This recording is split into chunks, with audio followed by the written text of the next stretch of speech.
কাউকে আবার আল্লাহ ধনী বানিয়ে পরীক্ষা নাই। গরিবের 5টা সন্তান ছেলে মেয়ে, আর ধনীর একটা, দ্বিতীয় কেউ নেই বা একটাও নয়। আল্লাহ আমি গরিব, আমি কি করে নিজে খাবো তার ঠিক নাই, আবার তুমি 5টা দিলে, এটা তোমার জন্য আল্লাহ পাকের বড় পরীক্ষা। বান্দারে, তুই যদি সত্যি আমাকে বিশ্বাস ও ভালোবাসিস, কেন তুই বললি না রিজিকের মালিক আল্লাহ তুমি, আমি নয়? যদি তুমি আমার কপালে ডাল ভাত রাখো আলহামদুলিল্লাহ, একদিন রাখো একদিন না রাখো আলহামদুলিল্লাহ। ওগো আল্লাহ, তুমি আমার জন্য যেটাই রেখেছো আলহামদুলিল্লাহ। কেন আমি তো আমার নয়, আমি আল্লাহ তোমারই। এই জিন্দেগি তো আমি বানাইনি, এই রূহ তো আমি সৃষ্টি করিনি, এই রূহ তো আল্লাহ তোমার, এই হাত দুটো তো আমি বানাইনি, আল্লাহ তুমি বানিয়েছো। এই জিন্দেগিটা তো আমি বানাইনি, আল্লাহ তুমি দিয়েছো।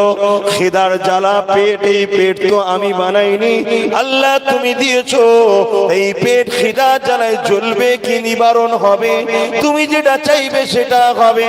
তুমি যদি জ্বালিয়ে খুশি হও আমার কি যায় আসে, কেননা আমার তো নয়, আমাকে ব্যবহার করতে দিয়েছো মালিক। ও আমার আল্লাহ, তুমি আমাকে যেহালে রেখেছো সেহালে খুশি হব। আর কাউকে যদি আল্লাহ ধন দৌলত দেয়, তিনারও তো বাবা দরকার। আল্লাহ আমাকে ধন দৌলত দিয়েছে পরীক্ষার জন্য, আমি তো কিছুই নিয়ে আসিনি, সবটা আমার আল্লাহ পাকে।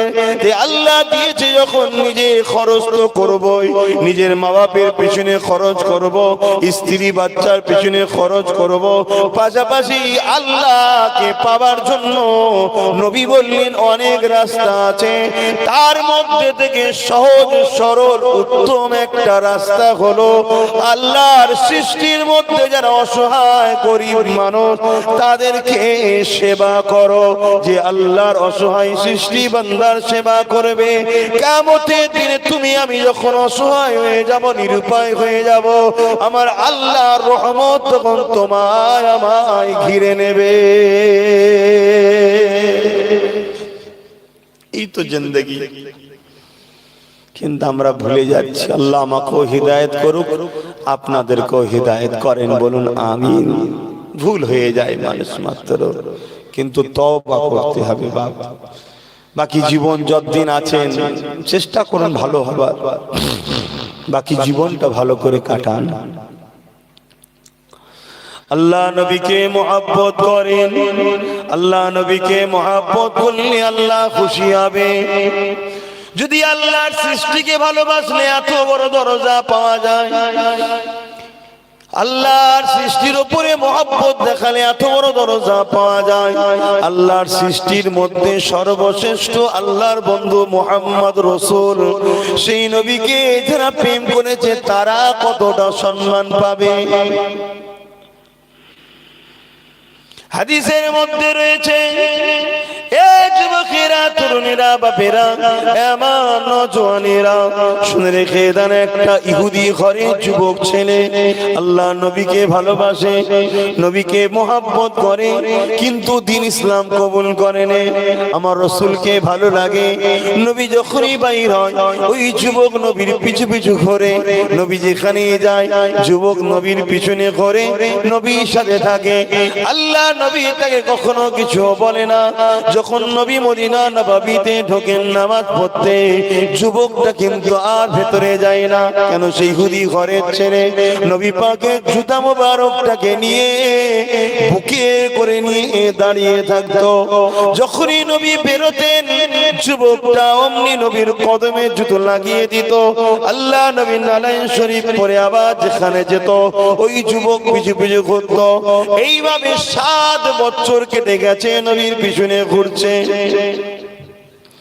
হঠাৎ করে একদিন দুদিন তিন দিন ওই যুবকটার কোনোদিন জুতো পরাচ্ছে না।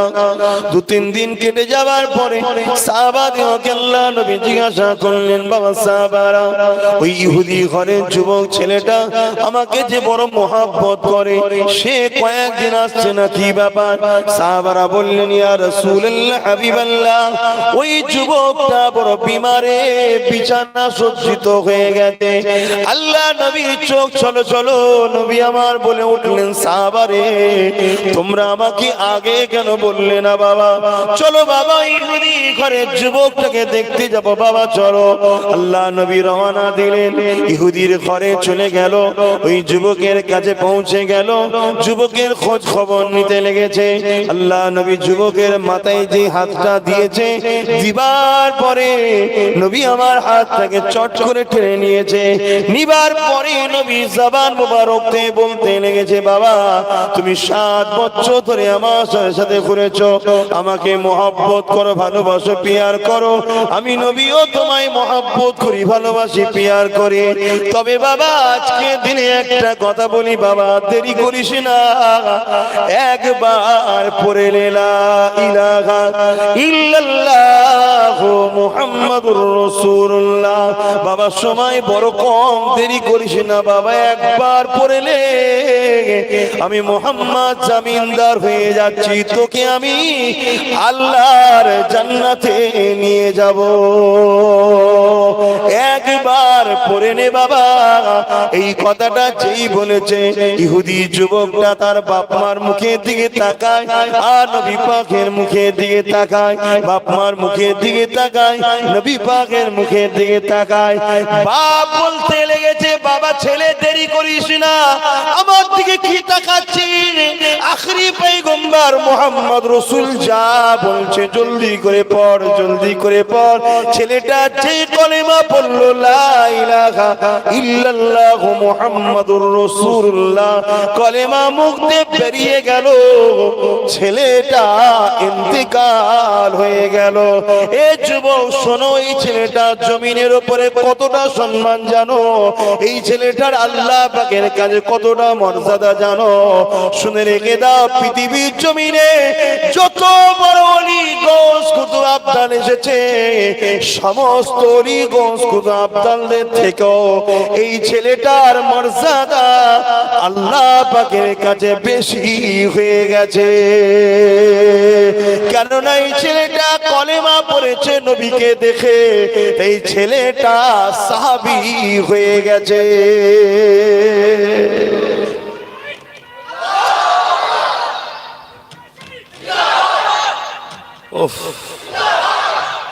আল্লাহ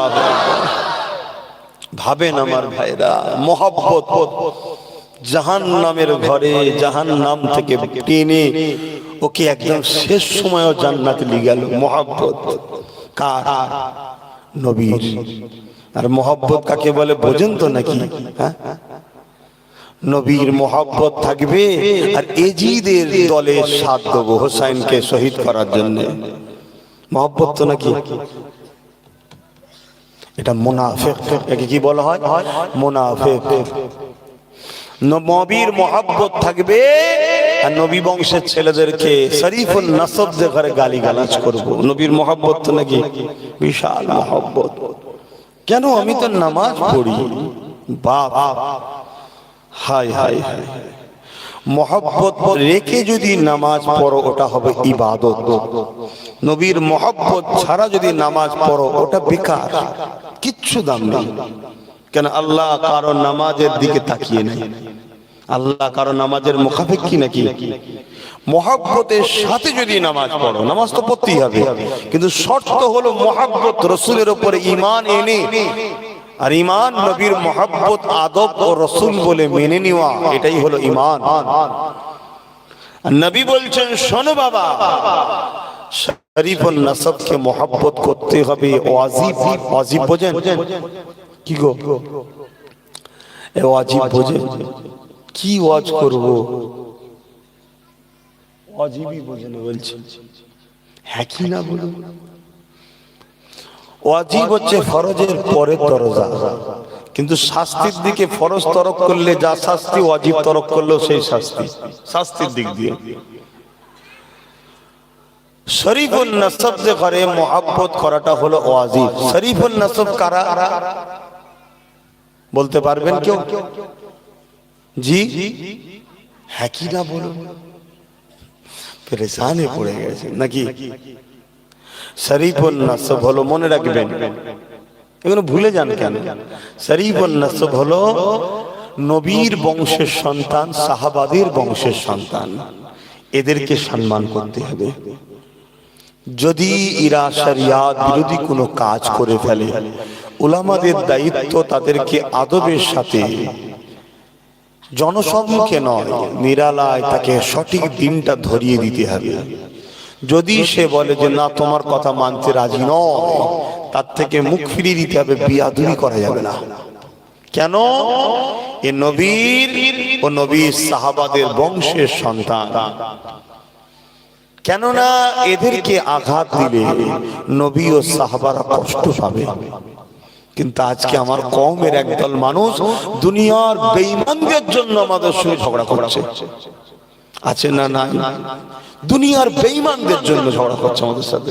যদি জানতাম দ্বীন ইসলামের পক্ষে দাঁড়িয়ে ঝগড়া করছে আলাদা কথা ছিল, তাও যাক বাবা, কিয়ামতের দিন না হয় আমাদের সামনে করা হবে যে দিনের স্বার্থে করেছে, তোমারও ভুল আছে ওরও ভুল আছে, তুমি ওকে ক্ষমা করে দাও, এ তোকে ক্ষমা করে দেবে, এরকম হবে কিয়ামতের দিনে। এমন কিছু কিছু ক্ষেত্রে হবে, দেখা যাবে সবটাই তার ভালো, আল্লাহ ওয়ালা লোক, কিন্তু একটা ছোট্ট কিছু কারো কাছে ভুল করে ফেলেছে, আমার আল্লাহ তাকে পছন্দ করে, কিন্তু একটা ভুল হয়ে গেছে, হক্কুন নাস একটা হয়ে গেছে, আল্লাহ তো মাফ করবে না। আর যার সাথে হক্কুন নাস হয়ে গেছে, দেখা যাচ্ছে সে বড় আসামি, বড় পাপী, তাকে আল্লাহ ধরে নিয়ে আসবে। তোমার তো অনেক পাপ আছে, জান্নাত যাওয়ার তো কোনো রাস্তা নাই, তুমি যদি আমার পিয়ারা বান্দাটাকে মাফ করে দাও, আমি তাহলে তোমায় জান্নাতে দেবো। কথা শুনছেন? সে তখন মাফ করে দেবে জান্নাত যাওয়ার আশায়, ওই ওসিলায় দুজনেই বেড়া পার হয়ে যাবে। জোরে বলুন সুবহানাল্লাহ। কিন্তু তুমি কার জন্য কার বিরোধী করছো? হ্যাঁ, এগুলো বুঝতে হয়। তুমি কি দেখছো? তোমার নজরে, তোমার নজর অনুযায়ী তুমি ছোট জিনিস দেখছো, আমার নজরে আমি দেখছি আগামী দিন মসজিদগুলোকে সব ভেঙে ফেলা হবে। 45,000-এর উপরে মসজিদকে লিস্ট করা হয়েছে ভাঙবে বলে, একটাকে শেষ করে দিল, আর একটার নামে মামলা।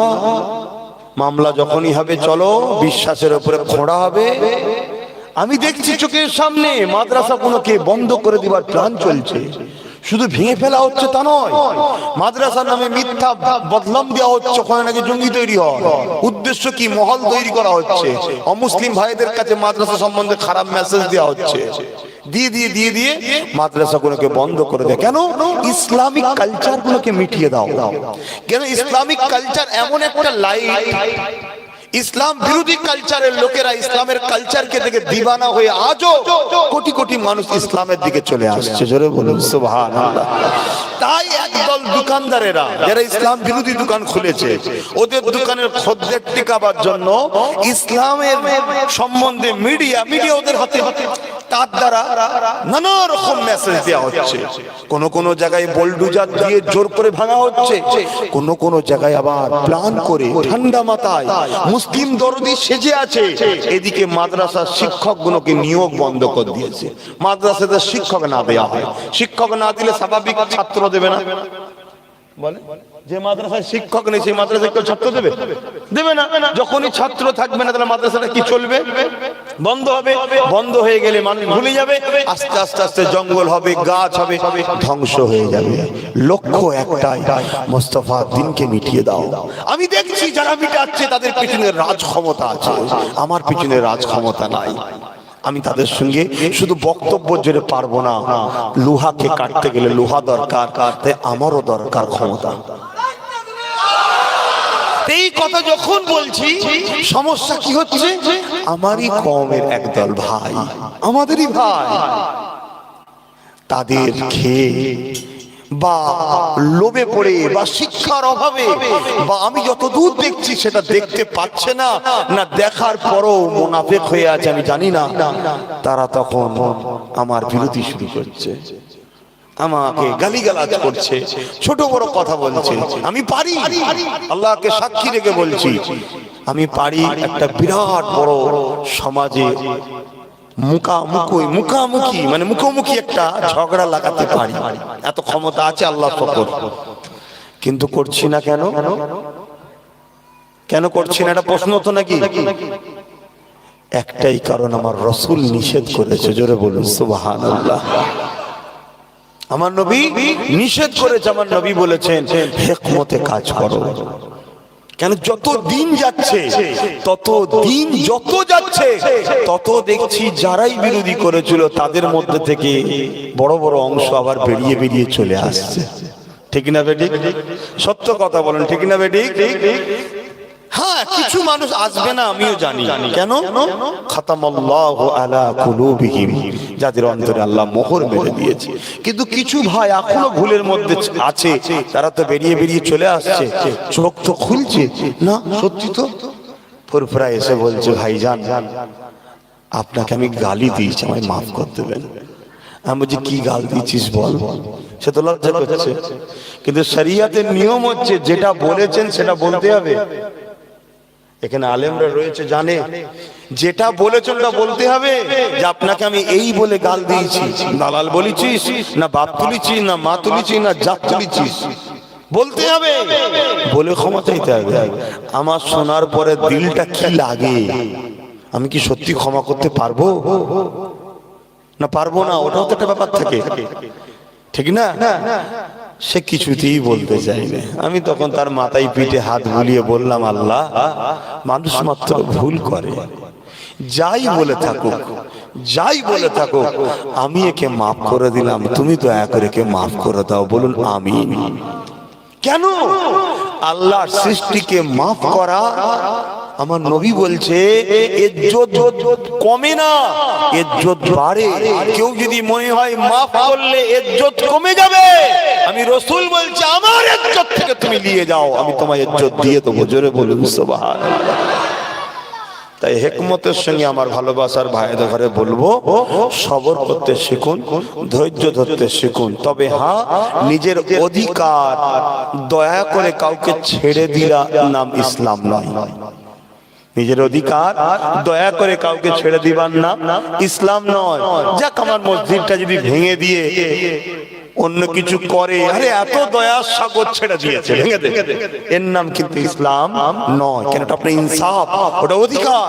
যখন আপনি ছেড়ে দেবেন, ওই মানুষটা কি হলো, মজা পেয়ে গেল, ও কালকে আরো কারো কিছু ভাঙবে, আরো কিছু ভাঙবে, ও অনেক বড় সন্ত্রাস তৈরি হবে। ও সন্ত্রাস বানাবার মূলে কিন্তু আপনি। কে? আপনি।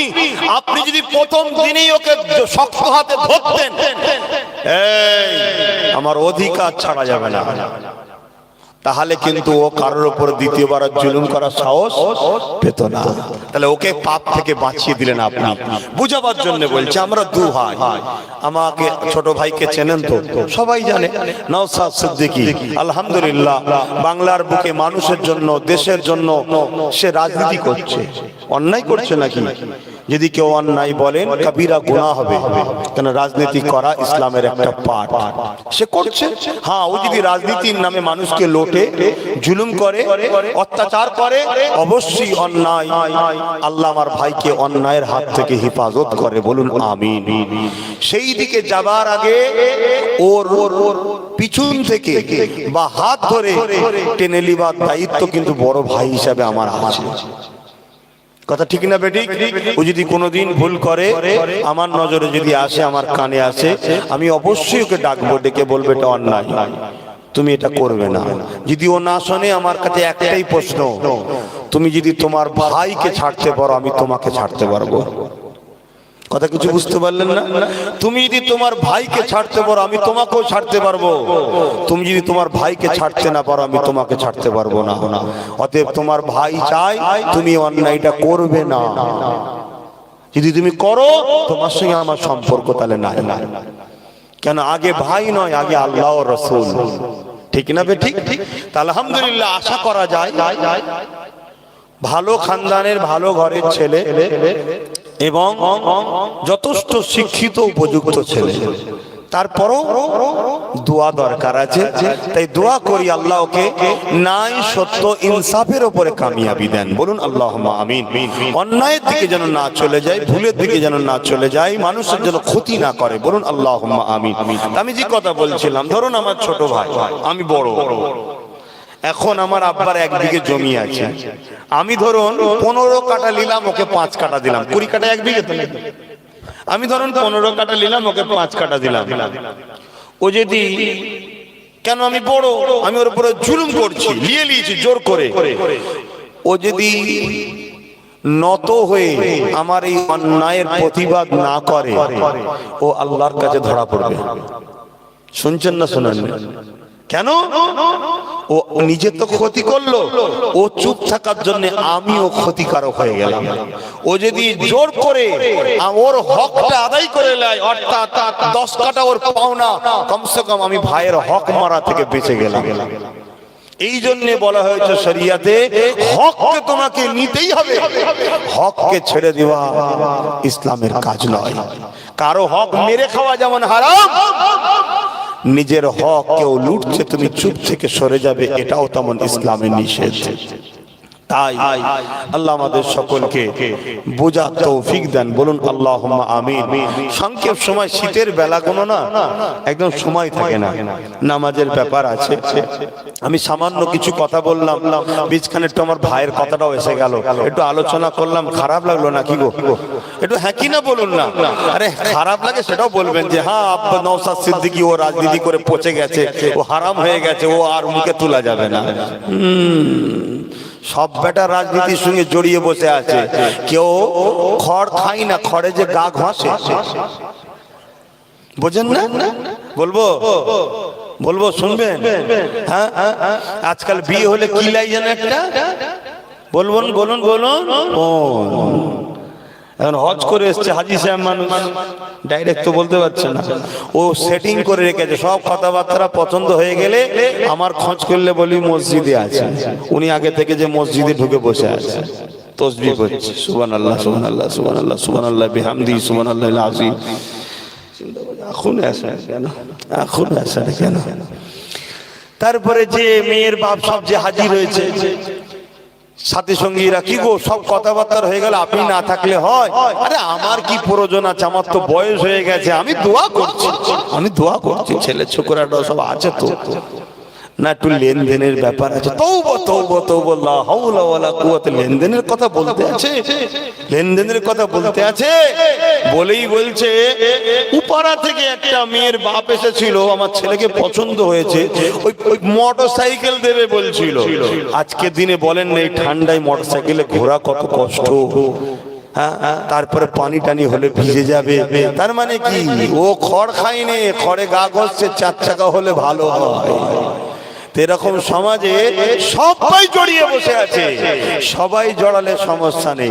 নবী বংশের ছেলে নেতৃত্ব দিতে নেমেছে, কিছু মানুষের কষ্ট হচ্ছে, আল্লাহ তাদেরকে হেদায়েত করেন, হেদায়েত করেন, হেদায়েত করেন। হেদায়েত কপালে না থাকলে আল্লাহ ওই রাস্তার কাঁটাগুলোকে সরিয়ে দেন। বলুন আমিন। ভাই, তবে রাসূলের একটা হাদিস আপনাদের ঘরে শুনিয়ে দিয়ে যাই। হাদিসটা হলো মিশকাত শরীফের হাদিস, আব্দুল্লাহ ইবনে উমর থেকে রওয়ায়াত।